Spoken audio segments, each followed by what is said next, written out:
Olá, queridos alunos, nós estamos aqui agora para nós participarmos de mais uma videoaula. E a videoaula de hoje nós vamos ver um assunto chamado imperialismo, tá? Bom, a primeira coisa que nós podemos entender é o que vem a ser imperialismo, tá? Quando nós falamos em imperialismo, essa palavra aqui, imperialismo, eu puxo uma setinha aqui, ela está relacionado a uma imposição, tá? Aí eu coloco aqui para vocês, vou fazer o seguinte, eu vou colocar com uma caneta melhor, tá? Para vocês entenderem. Vou colocar aqui colocar uma caneta preta, tá?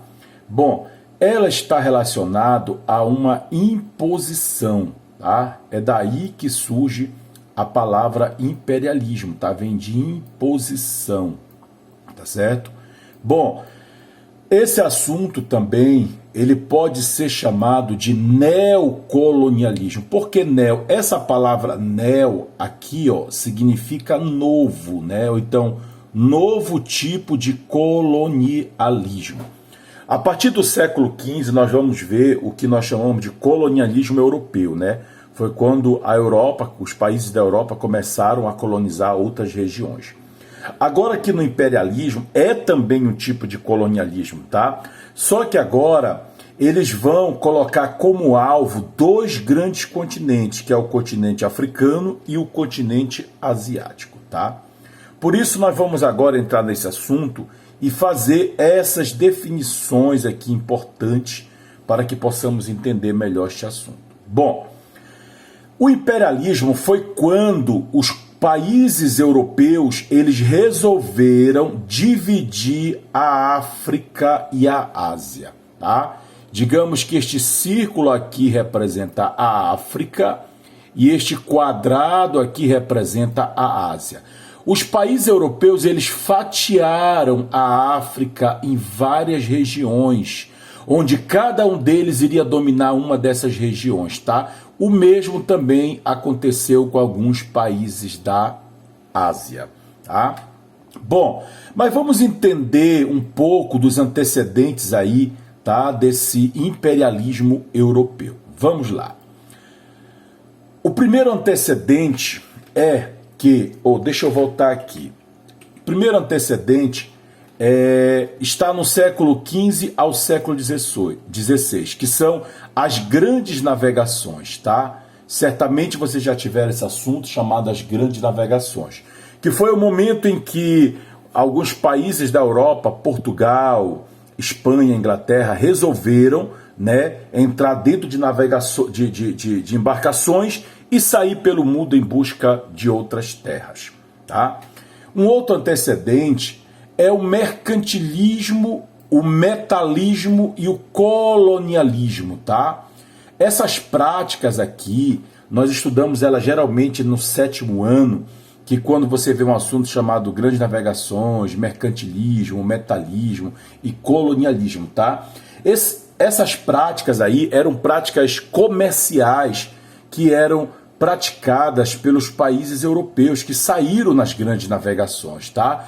Por exemplo, metalismo. O que é metalismo? Era acumulação de metais preciosos, como o ouro, como a prata, tá? O colonialismo em si, inclusive, eu vou mostrar aqui para vocês como é que se dava esse processo de colonização, de colonialismo. Por exemplo, aqui nós temos a colônia, tá? Um exemplo de uma colônia, nós temos o Brasil. O Brasil já foi uma colônia de Portugal, tá? Só para você lembrar isto aí, tá?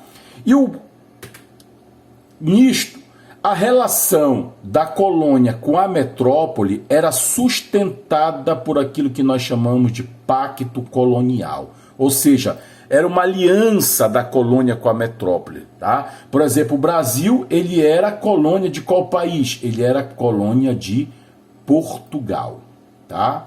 Então, toda essa relação comercial, essa relação de troca, era baseada no pacto colonial. E como é que funcionava esse pacto colonial? Por exemplo, o Brasil como colônia ele era fornecedor de matéria-prima para a metrópole, tá? Em contrapartida, a metrópole fornecia produtos manufaturados, tá? Então, o pacto colonial era isso, né? Ou seja, a colônia tinha a função de enviar matéria-prima para a metrópole e a metrópole tinha a função de enviar produtos manufaturados para a colônia, tá? E tudo isso também era mantido pelo monopólio comercial. O que é monopólio? Monopólio é uma relação de fidelidade. Por exemplo, se você tem um namorado ou tem uma namorada, você tem uma relação de fidelidade. Então, você tem um monopólio do amor, do beijo, do abraço e outras coisas mais do teu namorado ou da tua namorada, tá? Então, neste caso aqui, o monopólio colonial era esta relação, onde a colônia só poderia ter relações comerciais unicamente com a metrópole, tá? Isso aí era chamado de monopólio colonial. Muito bem. O mercantilismo, gente, ele era isso, né? Quais eram as características do mercantilismo? Aí nós vamos ver o metalismo, que eu já falei para vocês que era a acumulação de metais preciosos como ouro e prata. O protecionismo alfandegário, né? Era uma forma em que a colônia não podia fazer transações comerciais com outras metrópoles, apenas com a sua própria metrópole, tá? O monopólio comercial, que eu já expliquei para vocês, e a balança comercial favorável. Para quem não sabe isso, por exemplo, todo país ele tem uma relação de exportação, tá? O que é exportação? Exportação é quando você vende produtos para fora, né? Por exemplo, quando nós vendemos muito produto para fora. Um exemplo é a soja brasileira, né? Ela é muito vendida para a China. E também nós temos a importação. Quando você vai numa importadora, no centro comercial, né? Uma importadora, nós temos a importação. Você compra um produto de uma importadora, você está comprando um produto que não foi feito no Brasil, mas um produto que veio de fora para o Brasil. Isso aí nós chamamos de importação. E o que é uma balança comercial favorável? É uma relação onde a importação... Olha, eu vou fazer uma setinha aqui, ó, para representar a importação, tá? É uma relação onde a exportação é maior do que a importação. Ou seja, balança comercial favorável é quando um país mais vende do que compra, tá? Então isso aí é uma relação chamada, um termo chamado de balança comercial favorável, tá? São as características aí do mercantilismo. Muito bem.